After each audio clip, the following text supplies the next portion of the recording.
They say always make the most of what you've got, and that's exactly what our next guest most certainly did. He may have been bald whilst barely out of puberty, but Patrick Stewart went on to become the captain of the Starship Enterprise. You see, who needs a head of hair to be a hero? We have engaged the Borg. He's really played all the classics, you know, from Shakespeare to Star Trek. You know, that's a pretty wide range of classics to play. Has all mine enemies brought to this shore? I think he looks just great with the bald head. It's very sexy. It's humbug. I don't believe it. He is a genuinely funny man. And not only funny, but silly. You make my life complete. V means you're very sweet.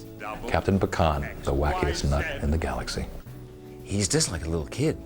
He really is. He's got such a young, vibrant sort of spirit. I may be able to help you find some answers.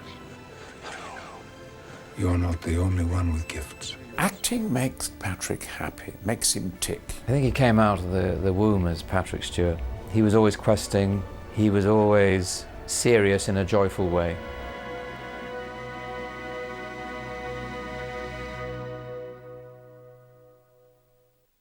Let's see what's out there. Engage.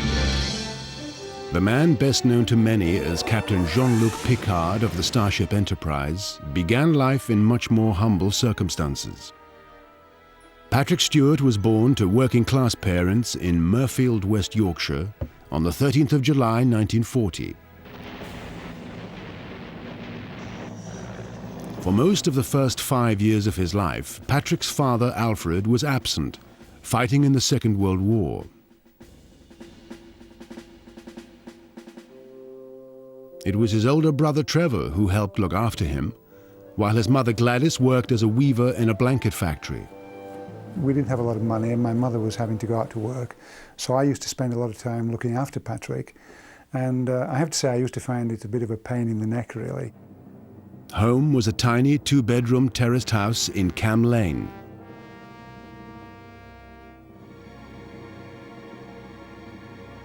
When Patrick's father returned at the end of the war, the little house reverberated with his commanding presence. Our father returning from the war was fairly traumatic for us. We'd been living with our mother, who was a kind, gentle lady, as most mothers are, and we'd had a very happy and carefree existence. My father was a very different kind of person. He was a bit of a martinet. Alfred Stewart had been a regimental sergeant major, the highest non-commissioned rank in the British Army. After he died, someone who had served with him in the military told me that when my father walked onto the parade ground, the birds in the trees stopped singing. He had a very formidable presence. At the end of the war, Alfred Stewart retired from the army and joined the ranks of the working masses.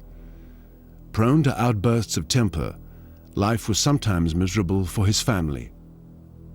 And perhaps we all found solace in different ways, and Patrick found his escape, I think, in the stage.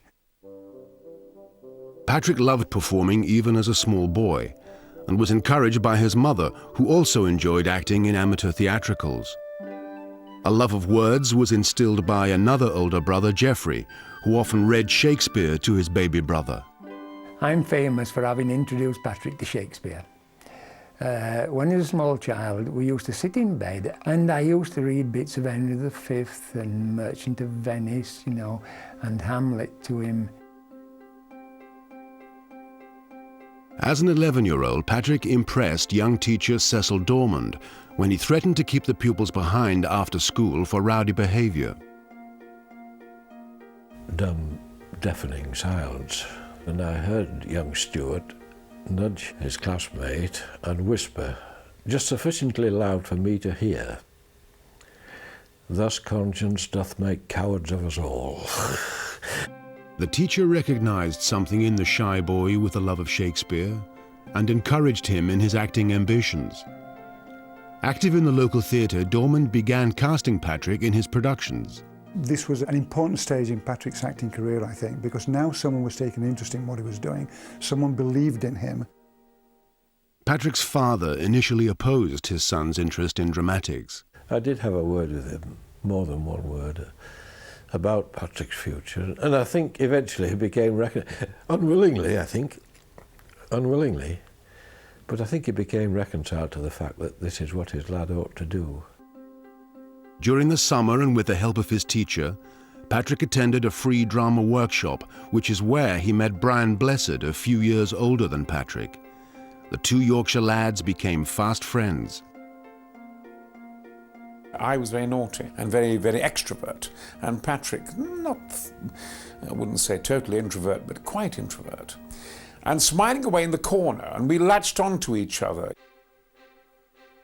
The focus of the course was Shakespeare, and over the following summers, Patrick tried a variety of parts. It was a world away from his life at home, and one night he confided his happiness to his friend. The moon was shining through on this spring night and shining on his face, and he smiled away on this drama course and said, "Oh, this is it. This is what I want." By the age of 15, Stewart was determined to make acting his life. He left school and spent most of his time acting in local productions. To support himself, he got a job as a junior reporter on a local paper. When rehearsals conflicted with work, he invented the stories he was too busy to cover. But he was rumbled when the editor discovered that he'd failed to turn up at a major fire. And he said, "But what about the fire?" And Patrick said, "Fire?"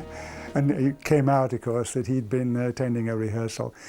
So he was given an ultimatum that it was either do your job as a budding reporter or follow your career in amateur dramatics and make your mind up.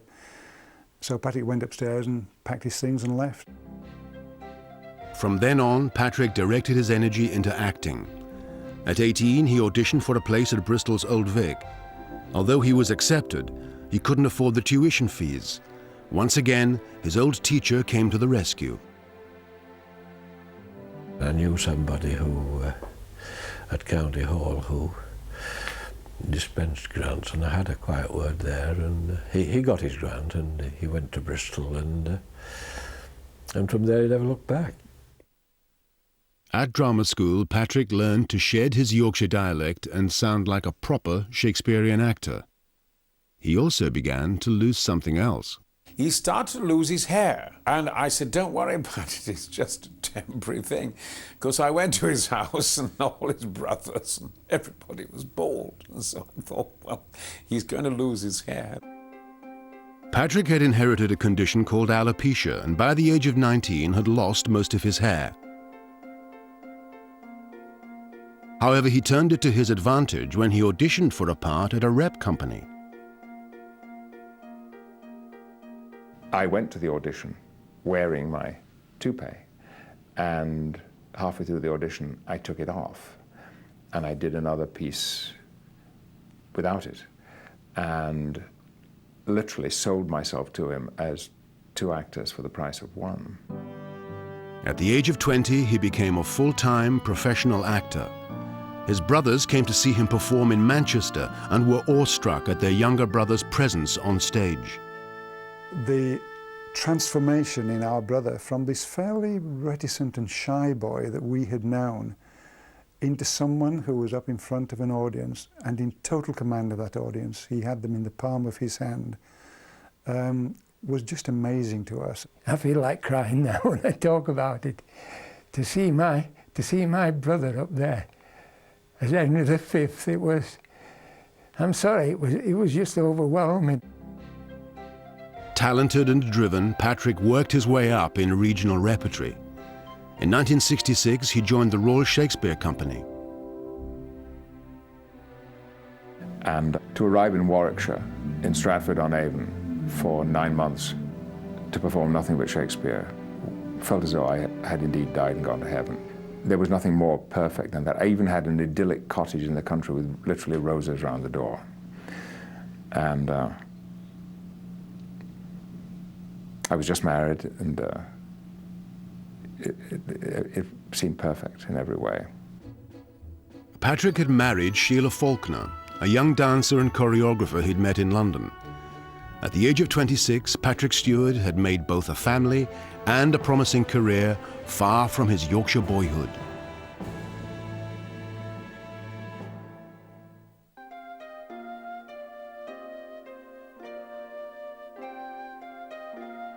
In 1966, Patrick Stewart joined the Royal Shakespeare Company, taking on many minor parts to begin with. Patrick carried a spear for a number of years at the RSC, as did a lot of now famous actors. One of those fellow spear carriers was Ben Kingsley. I think he came out of the womb as Patrick Stewart. He was always questing, he was always serious in a joyful way. It was the late 1960s and there was a spirit of cultural revolution in the air. A young director named Trevor Nunn arrived to shake things up at the conservative RSC and push its younger talents center stage.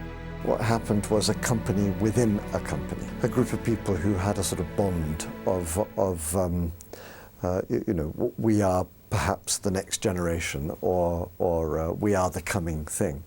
And Patrick was very much at the centre of that. Nunn gave Patrick his first great leading role at the RSC, Hippolito in The Revenger's Tragedy. Critics praised both the production and Stewart's performance, and in the years that followed, the two men became regular collaborators. Patrick brought a strong physical presence to all his roles. He was Charles Atlas-like, and therefore he was a formidable presence when he came on stage. However he was costumed, you were aware that there was this sort of tremendously powerful and very masculine figure.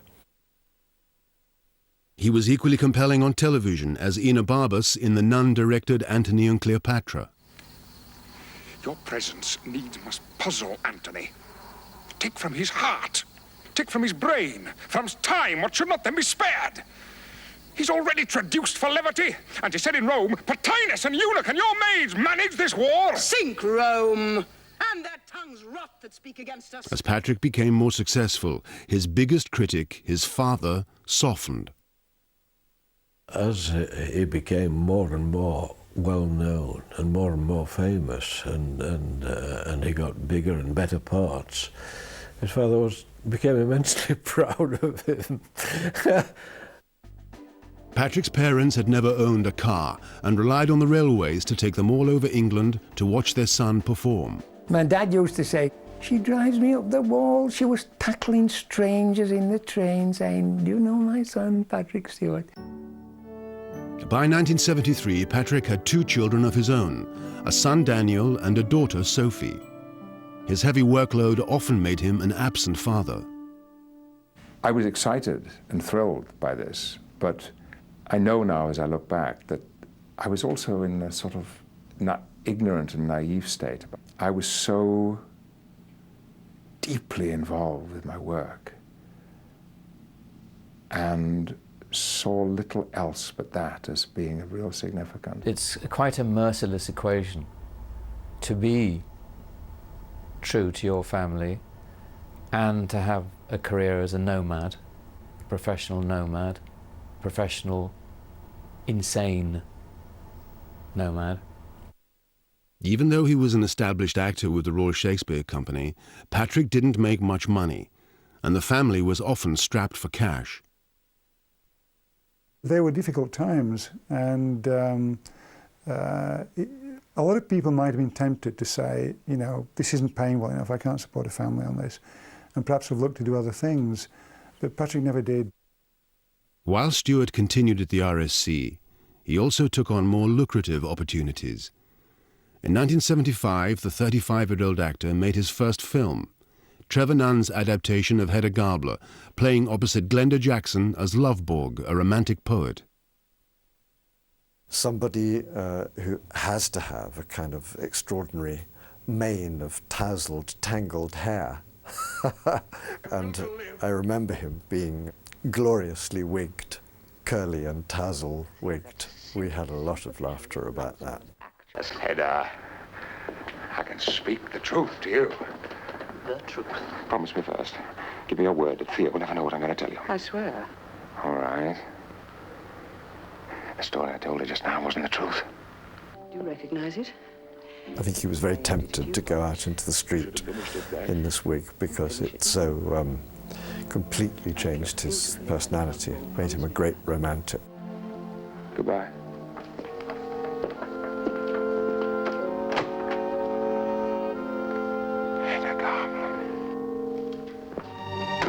Patrick was in my first television and in my first film, which was the Hedda Gabler film, but then also in my first major commercial film, a film called Lady Jane. So really, at every step, I felt I couldn't do without Patrick.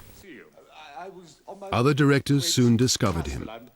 In the epic BBC production of I, Claudius, he played Sejanus. Nothing to do with me. We haven't even spoken for a long time. You'll have to divorce her now. What for? Well, you can't be married to a woman who's going to bear someone else's child. What an eccentric fellow you are. Your uncle will expect you to divorce her. Oh. In 1978, the 38-year-old was praised by British critics for his performance as the greedy Shylock in Shakespeare's The Merchant of Venice. That year, his mother Gladys died. The production would be the last his father Alfred would see before his death in 1980.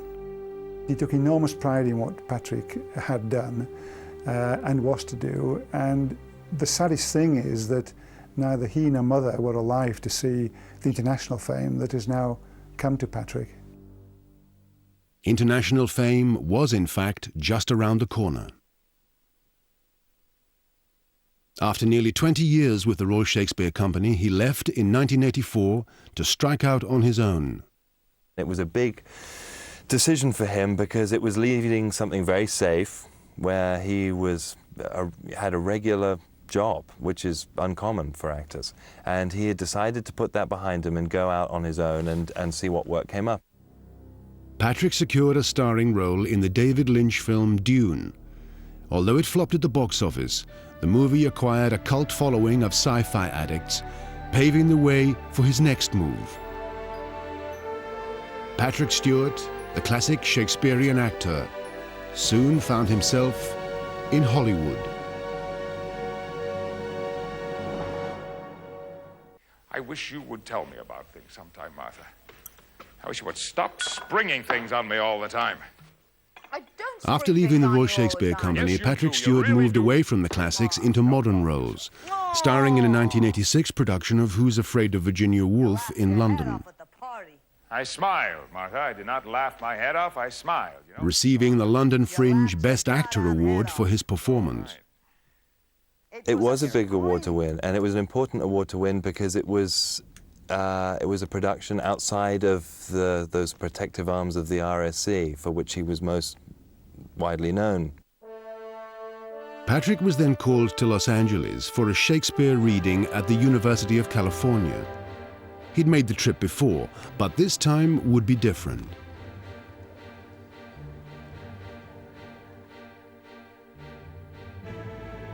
The 47-year-old veteran actor was about to be discovered by Hollywood. In the audience was Bob Justman, a producer of the legendary series Star Trek, and Patrick was just the man that he'd been looking for. Patrick was very, very impressive. I mean, somebody who had natural authority, natural leadership in those sessions. And this guy suggested he should come and audition, and the rest is history. Star Trek was first transmitted in 1966. In 1969, after only 3 seasons, the series came to an end. But its creator, Gene Roddenberry, had built a devoted fan base with perennial reruns, conventions, and a series of films. This is a show that became a cottage industry in and of itself with just a very few episodes, and an entire culture sprang up around this, what was really just a failed series. I mean, how many series come and go? Star Trek went, but never went away. In the mid-1980s, Roddenberry devised his sequel, Star Trek: The Next Generation. It was to have a new crew and a new captain, but replacing Captain Kirk wasn't easy. We all had the kind of frightening job of replacing James Kirk, you know, an icon. It was a question of who's going to be the new Bill Shatner. Although Bob Justman and co-producer Rick Berman wanted Patrick for the role, Roddenberry was skeptical. Gene's attitude was, you've got to be kidding. This is like a man in his mid-40s. He's bald, he's English, and that was that. Patrick submitted to 3 auditions before Roddenberry changed his mind. Even then, he insisted Patrick wear a toupee for a reading before studio executives, including Paramount president John Pike. And they were as equally blown away by Patrick as we were. And I remember the last thing that John Pike said was, "That's your guy, but lose the wig." Patrick agonized over accepting the offer. It meant uprooting his life from London to Los Angeles and giving up theatre. There was also the danger of being typecast. But the opportunity to be part of a successful television franchise was appealing, especially after his agent outlined the financial terms of the deal. He was using figures that I couldn't understand because, and I say this with all sincerity, I had never conceived of figures, I mean in terms of salary, like that. And so I said, why don't you give it a go? You know, you can always say no to a second series or something. And you know, meanwhile, it may work for you, it may make you famous and rich. Little was I to know. We'll try and take them by surprise. Let's see what this Galaxy-class starship can do. Lieutenant, inform engine room to prepare for maximum acceleration. Aye, sir. Star Trek: The Next Generation launched in 1987, with Patrick Stewart at the helm as Captain Jean-Luc Picard. Robert Justman, on the day that the pilot episode aired, spelled out to me what the anticipated audience figures were. And he said, it is very probable that more people will watch you work tonight than have seen you in your entire career to date. Watch they did, and they liked what they saw, immediately accepting Jean-Luc Picard as both commander and moral center of the show. The Next Generation was able to hang on to Star Trek's old fans and make millions of new ones. Patrick also brought a catchphrase to the Star Trek lexicon. Aye, sir, into standard parking orbit. Make it so. Here you had this cerebral captain at the helm who was well-read, who played the flute. He had an artistic side, a very well-read side. He quoted the classics. You could tell that he knew from Shakespeare, not just because it was on his resume, but because it seemed it was part of his character. Patrick's gravitas, his voice, his presence, his authority, he's played a lot of kings in his 25 years at the Royal Shakespeare, informed a lot of who Picard became. He devoted the same attention to detail and commitment to Picard as he did to his Shakespearean roles. He doesn't have the inner mechanism to dumb down a role or to patronize his audience. There's a delight in being thorough. I got calls from Patrick almost every single night of my life regarding the next day's dialogue. And I remember my kids were very little at the time. And we'd be sitting at the dinner table and the telephone would ring and one of the kids would pick it up. And they would come back to the table and they'd say, "Daddy, it's the captain." And they always knew that that meant I was gone for the rest of dinner. And action!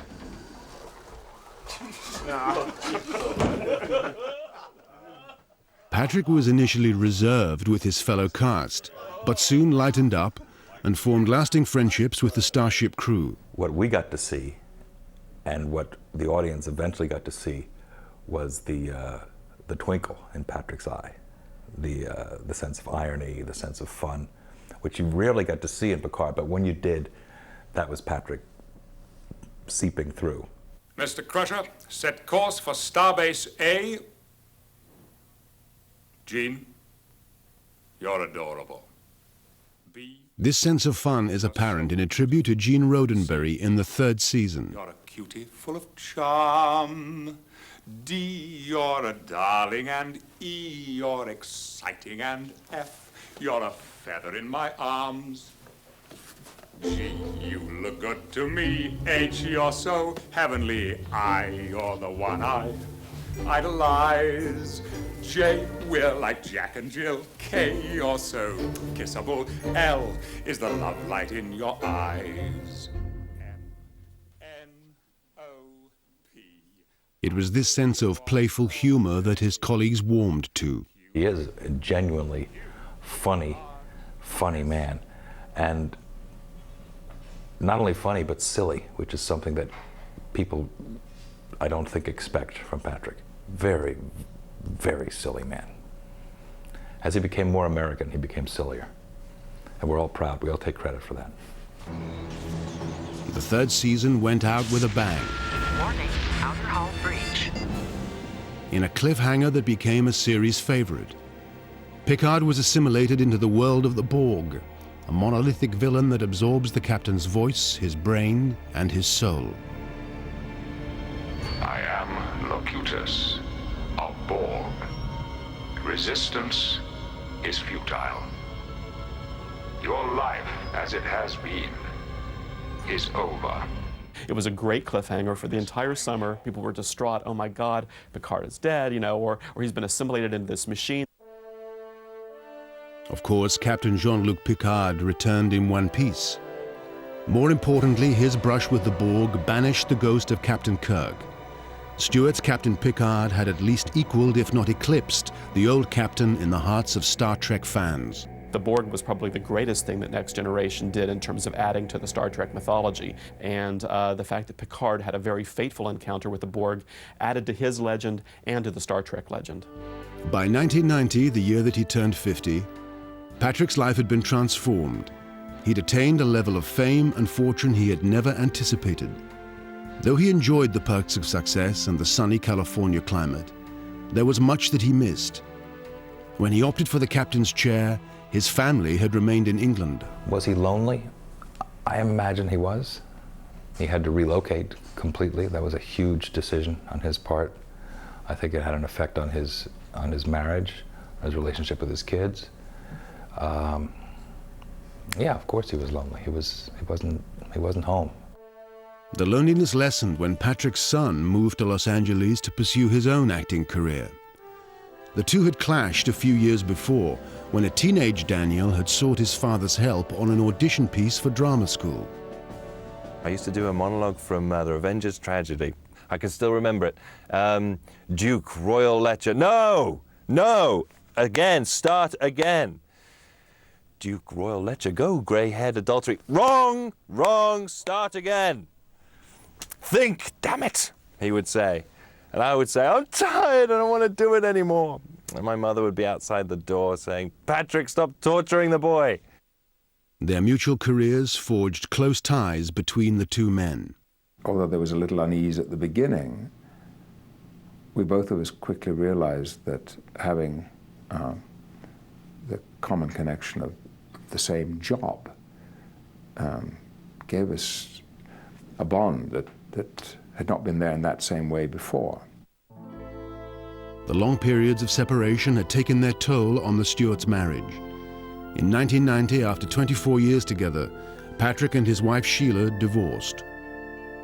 There was a downside to Patrick's fame, and one of the very sad side effects was the breakup of his marriage. I'm convinced it was due to the fact that they were spending so much time apart and now beginning to lead so very different lives. Patrick's life as a television star had also separated him from the place he most loved, the stage. I got into a panic about not being on stage, and I'd read stories of actors who stayed away from the theatre and they lost their nerve, you know, like rock climbing or something. If you don't do it, the courage to go out there and do it disappears. To make sure that didn't happen, Patrick adapted one of his favorite Charles Dickens stories, A Christmas Carol, into a one-man show, touring colleges during his time off from Star Trek. People new to the business called Scrooge, and sometimes Marley, but he answered to both names. It was all the same to him. And it got a huge following, not just amongst the Trekkies who loved to see him on stage anyway, but amongst people who just loved the story. By Christmas 1991, the little show had grown into a major production, and for a limited period, A Christmas Carol was played on Broadway. Stewart's performance was a tour de force, turning in 35 characters. I will keep my Christmas humor to the last. So, Merry Christmas, Uncle. Good afternoon. And a Happy New Year. Good afternoon. A Christmas Carol earned Patrick the 1992 New York Critics Drama Desk Award for Best Solo Performance. He went on to repeat the success in London the following year, winning the coveted Olivier Award for Best Actor. I was fantastically proud of him. I thought his daring and his range in presenting the whole Dickens work was just astonishing. I don't think I'd ever seen him so diverse, so flexible, so brave.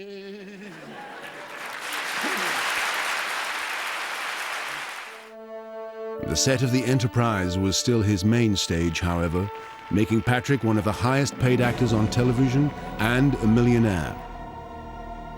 In 1994, Star Trek The Next Generation was nearing the end of its 7-year run. In an episode which saw Picard living his entire life in another dimension, Daniel was cast as his on-screen son. It gave Captain Picard a home life, which he never had. And it covered an entire lifetime, you know, and there was a huge range that demanded of him, and it was a moving episode. Although the TV series was ending, the Federation, its captain and crew were destined for the big screen.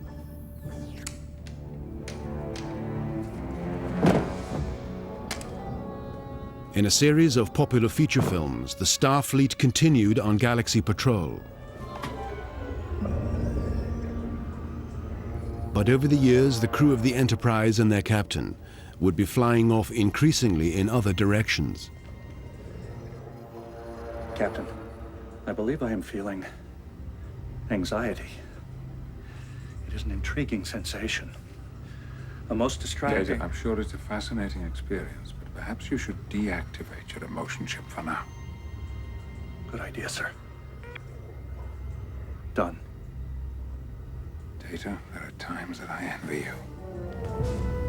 I began working long before the series ended to try to find work of contrast, of diversity, so that people would be reminded that I had been an actor for 27 years before I put on my spacesuit. In the 1995 film Jeffrey, Stewart played a flamboyant homosexual.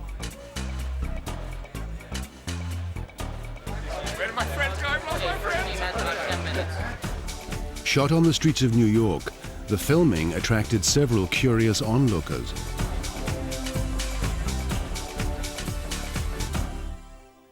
That summer, the 55-year-old actor returned to the stage in New York's Central Park. Here in this island we arrived, and here have I, thy schoolmaster, Playing Prospero in a production of The Tempest. Hordes of Trekkies had showed up for seats, and hundreds had to be turned away. It's a double-edged sword. He probably isn't crazy about being referred to as Patrick Jean-Luc Picard on Star Trek The Next Generation, Stewart. And I think that there are times where he would love to shed the Star Trek skin, and that's really never happened. Although he couldn't shed the Star Trek label, Patrick knew it was a brand that gave him the power and bankability to do the wide range of work he so loved in the way that he wanted. In his mid-50s, at an age when most stars' careers were sinking, Patrick Stewart's was skyrocketing. By the late 1990s, Captain Picard was still commanding the airwaves in reruns on television. Patrick Stewart was now using the full weight of his iconic status to get projects made that were close to his heart. In 1998, he starred in a miniseries of the classic by Herman Melville, Moby Dick.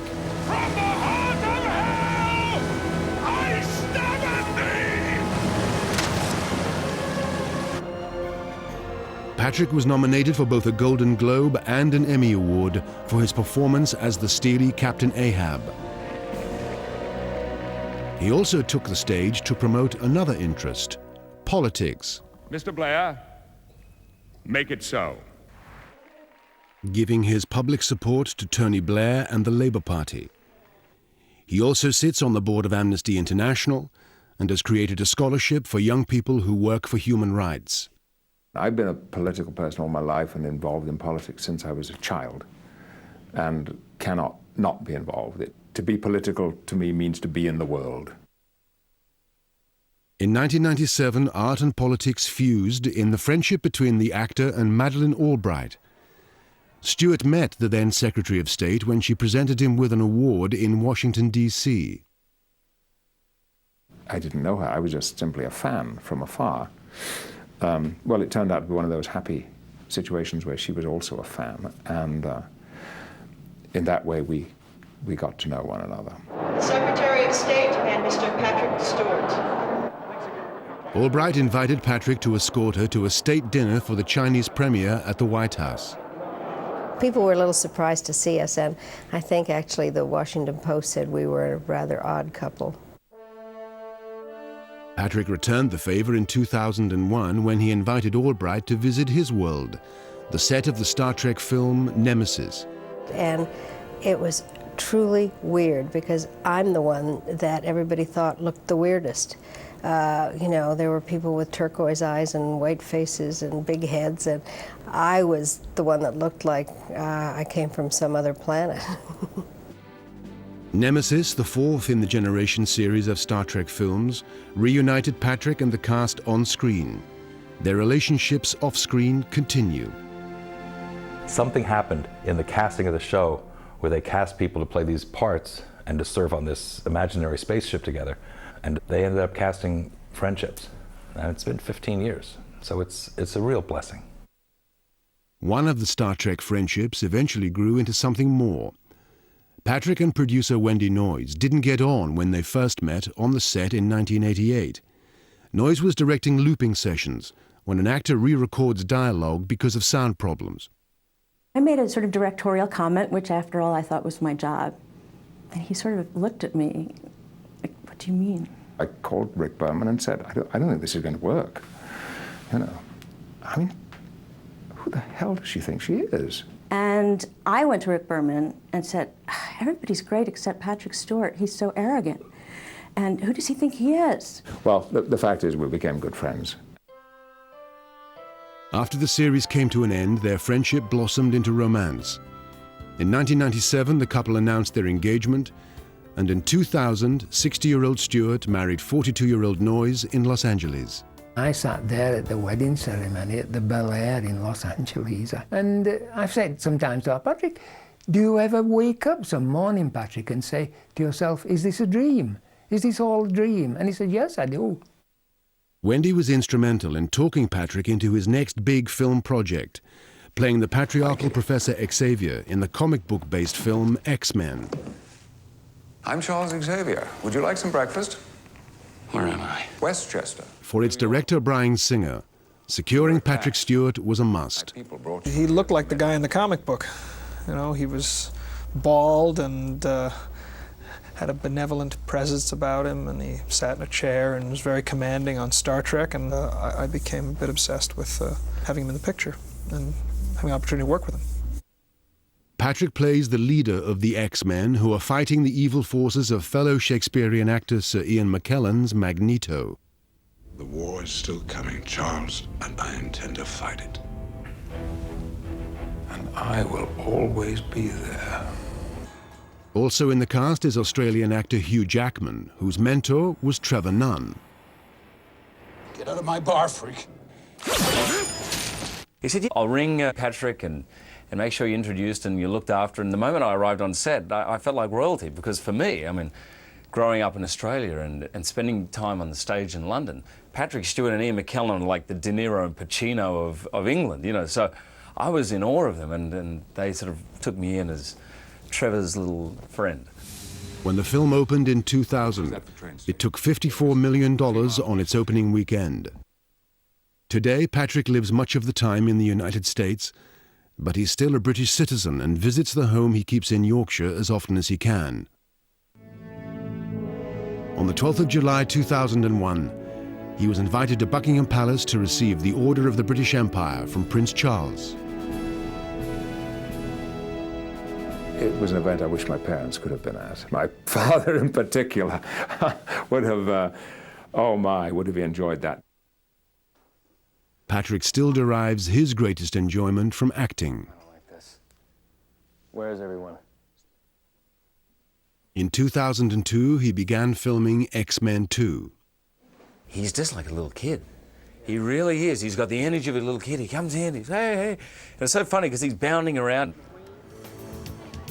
That spring, he took up racing for a charity celebrity challenge in Long Beach, California.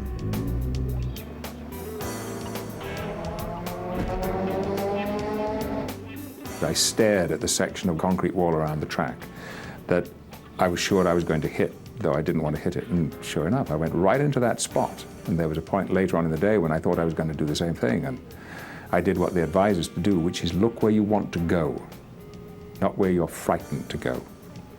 And some kind of miracle happened, and I did go where I was looking. It works just like that. For Patrick Stewart, man and actor, it has always worked just like that. He has arrived safely just where he looked to go. Hollywood tends to be a very young industry, and only the truly great people survive or emerge in later years in life, and he's one of those rare kind of people.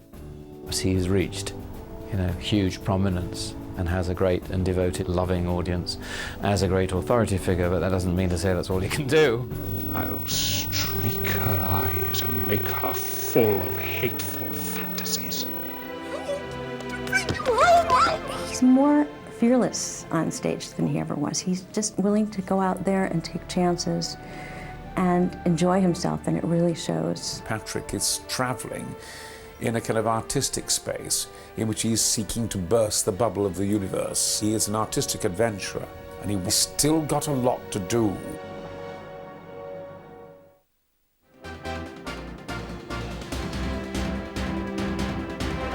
And it's from one great Brit to another now on the Biography channel. One of music's true legends, David Bowie, follows the break.